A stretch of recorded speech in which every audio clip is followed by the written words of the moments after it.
The Knicks lost more than the game against Boston tonight because with 20 seconds left in the game, Jalen Brunson, still in the game, unfortunately, looked like he had a significant high ankle injury. And if that is the case, he could be missing significant time. We're going to break down this game against Boston and let you know exactly why the New York Knicks lost this game. Oh, and spoiler alert, in my opinion, it's one person's fault. Tom Thibodeau. We'll break down all of this and so much more today. But before we get started, guys, please make sure you're subscribed to the channel and have notifications turned on so you don't miss a second of the new content. And now, let's get started. The Knicks lose Brunson in this loss to Boston. It's already bad enough that the Knicks lost this game to the Celtics, their rival, a game you circle on the calendar, a game you get up for, a game that you absolutely want to win. That's already bad enough. But in the process, you lose Jalen Brunson because you're playing him with 20 seconds left in the game in the fourth quarter with your team down 12. Why are any of the Knicks starters in the game at that point in time? I don't care about the argument that the Celtics starters were in the game. I don't care what Boston is doing or what they're running. This is about what is proper and best for the team. Do the Knicks have a shot to win the game with 20 seconds left down 12? In my opinion, the answer would be no. So if that's the case, I'm pulling the starters. I'm not going to risk injury to one of my best players on the team in Jalen Brunson. Well, guess what happened? We played him and he got injured. We don't know the significance of the ankle injury yet. It looks like it could be a high ankle injury sprain, but what we do know is that Jalen Brunson is potentially injured, and the Knicks did lose this game to Boston 133 to 123. And again, it looked close, but Boston in that third quarter had a 20-point lead on us. They dominated us. That third quarter of doom is something that shows up even more against these top-level, top-tier teams. And the Knicks, again, are losing more games against these top-level teams. I believe they've only beaten 2 games against top-level teams. And then the rest, which I believe are now 11 teams that they faced that are high-level teams, top-level elite teams, they've lost to. Sometimes they've lost to in dominating fashion. And you have to look at those things because it makes you question, do the Knicks have the right pieces on this roster? Do the Knicks have the right coach? Are the Knicks being utilized to their best abilities? You have to look at those things after a loss, especially after losses against these top-tier teams. Nobody wants to lose games, but to consistently lose games against these teams that are considered the best teams in the league is alarming. Absolutely alarming. And in some of these games, we're not even in it. But let's go back to that Jalen Brunson injury because Steph Bondy actually has an injury update for us on that matter because Tom Thibodeau spoke about it at the press conference. Per Steph Bondy, he states it will not be a good look for Thibodeau if Brunson was injured in garbage time. This happened 2 years ago with RJ Barrett. Bondy continues by stating that Thibodeau says he has no regrets about leaving Brunson in the game in garbage time. No regrets? No regrets? This man could be injured and you have no regrets? 20 seconds left. You're not winning the game. You have no regrets? You have an NBA insider in Steph Bondy calling you out and stating this happened before with RJ Barrett under you, and now it's happening again with Jalen Brunson under you. Is that the look you want to have as a coach? A guy that plays his players all the way through games, even if it's in a losing effort. And I'm not saying he wanted to injure anybody, but freak accidents happen in the NBA. And I'm not saying you have to plan for it, but you certainly don't want to aid to it by allowing your players to be out there when the game is out of reach and there's so little time on the clock left. What is Jalen Brunson doing with 20 seconds left? What could he possibly do? Why is he out there? I don't care what Boston is doing. The Knicks are the Knicks, their own entity. They do not need to do what Boston is doing or what any other NBA team is doing. They need to focus on what they're doing, not anyone else. The fact that Jalen Brunson was in this game with 20 seconds left and this injury happened is just mind-boggling. And I'm looking at Tom Thibodeau for it. Tom Thibodeau, for me, is absolutely one of the main culprits for this game, and I'll explain why. Late adjustments, yes, Tom Thibodeau did that.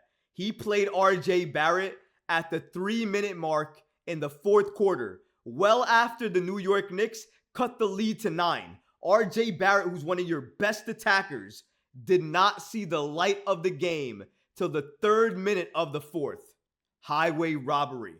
That was well undeserved as well too, because he was playing very good against the Boston Celtics, so he didn't really even need to be on the bench. It's like Tom Thibodeau forgot he was there, and then once he realized, it was just too late. I don't know how anybody can justify backing this coach after he did that with RJ Barrett and then did what he did with Jalen Brunson, playing him out there even though there was 20 seconds left to the game and the Knicks had no shot at winning it. Julius Randle tonight in Boston, 20 points, 7 of 15 shooting, 3 of 4 from 3, 5 rebounds, 3 assists, 6 turnovers. He definitely has to clean up the turnovers. RJ Barrett, 23 points, tied a team high, 9 of 16 shooting. It was a good showing from RJ Barrett, but I wish I could see him be a little bit more aggressive like we saw him be at the beginning of the season. With Jalen Brunson, he had 23 points, tied the team high as well too with RJ Barrett. 8 of 17 shooting. I did wish he shot the ball better. I felt like he forced a couple of his shots. Didn't do anything from 3, even though he took 5 shots from there. 4 assists, 1 turnover, and unfortunately, negative 21. He tied a team lowest for that. Also good to note that Mitchell Robinson went to the x-ray room at halftime because he was favoring his foot. At the post-game press conference, when asked about Mitchell Robinson, Tom Thibodeau said he was fine and he doesn't feel like he has any lingering issues. However, Bondi states here that Robinson did sit out the entire fourth quarter. So was it precautionary that he sat out? That's what Tom Thibodeau is leading us to believe. So I'm not going to think it's anything significant at this point in time until the medical staff or Tom Thibodeau himself lets us know otherwise. But as of right now, it looks like Mitchell Robinson is fine, and that's good news for the Knicks because the Knicks cannot afford to lose any starters or any bench players at all. Because if that happens, they're going to lose a lot more games than they're going to win. They cannot afford to lose anybody. And that's the real issue with the New York Knicks. Because the way they play very physical. So the likelihood of somebody getting injured is a little bit higher with the Knicks than it is with other teams. So if the Knicks miss anybody for a significant amount of time, it could hurt what the Knicks are trying to build in the East, especially if one of those players is Jalen Brunson, RJ Barrett, and Julius Randle. And unfortunately, tonight, it was Jalen Brunson. Praying that Jalen Brunson does well moving forward because the Knicks are absolutely going to need that. But what shined the most tonight for the Knicks was the bench because they were the real reason why the Knicks even had a shot to being in this game. Emmanuel Quickley, team best plus 15. 17 points, 4 of 10 shooting, 3 of 8 from 3, 6 of 6 from the line. And then Isaiah Hartenstein, 16 rebounds. I believe he tied a career high. 4 assists, 2 blocks, 2 of 4 from the field goal. I know Isaiah Hartenstein some nights will never show up in a box score in a meaningful way that makes you think that he's a good player for the Knicks. But let me say it again because I've definitely said it before.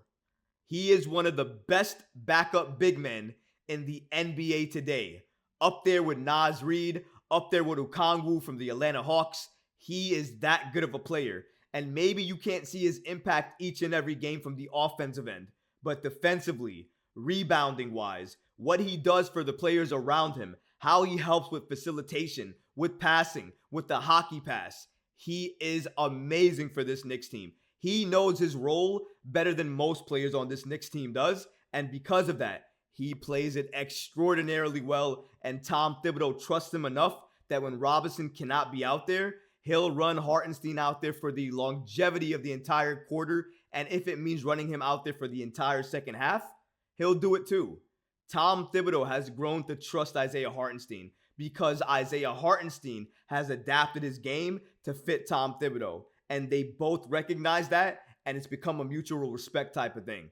And I think it's good to see that somebody has evolved their game under Tom Thibodeau because it shows people in the league that it can be done in an elite level and still have an impact in your career. Because I think anybody would agree that Hartenstein is looking for a significant payday this offseason, whether it be the Knicks or another team because the way he plays is just magnificent.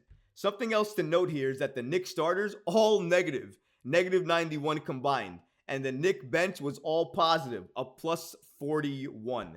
There was also a significant change. I know you guys are waiting for me to say it.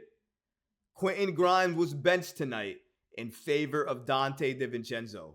I know. I couldn't believe it. I was putting up a Christmas tree with my son. Then I went on the app X. I was looking through my notifications. Boom. I saw Fred Katz from The Athletic announce it. Quentin Grimes gonna be benched, coming off the bench, and Donte DiVincenzo starting.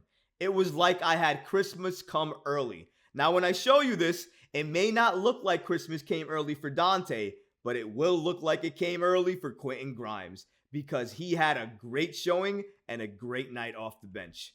Quentin Grimes tonight off the bench, plus 12, team second best. 19 minutes, 13 points, season second highest. 5 of 10 shooting, 3 of 7 from 3. Oh yeah, also sprinkle in some confidence and some cutting and also running to the basket. Great showing from Quentin Grimes. Looked phenomenal tonight coming off the bench. Donte DiVincenzo, 22 minutes, 6 points, 2 of 6 shooting, 2 of 5 from 3, negative 21. Tied with Brunson, team lowest. I've been saying it for a while now, guys. Since last year even. I've wanted Grimes off the bench because he's just looked uncomfortable with the starters. He doesn't get his game going with the starters. And if you notice, a lot of times when Brunson is on the floor, Quentin Grimes doesn't look like the starter he needs to be with the other players on the floor. He just looks a little too hesitant.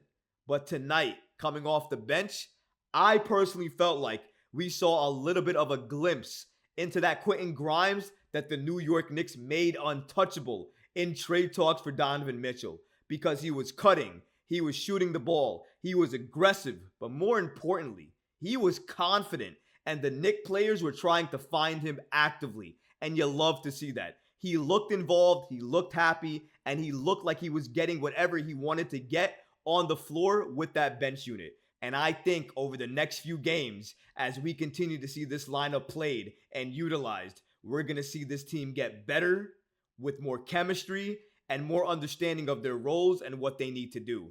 And once that happens and the Knicks click, and you remember last season, once that Knicks team clicked and how good they look, I think that's exactly what everybody's waiting for. This team to click. And once they do, and it snaps into focus, this team is going to be dangerous. I believe it, and I believe in them. And I hope Thib supporters are actually watching because there is no defense for what Tom Thibodeau has done in this game with these starters. None. And if you think so, please elaborate. Tell me in the comments because honestly, I would love to hear from you. But that's going to do it for this episode. I hope you enjoyed it. And if you did, go ahead and smash that like button, leave a comment below. And of course, guys, please subscribe to the channel. Until next time, Knicks fans. Peace.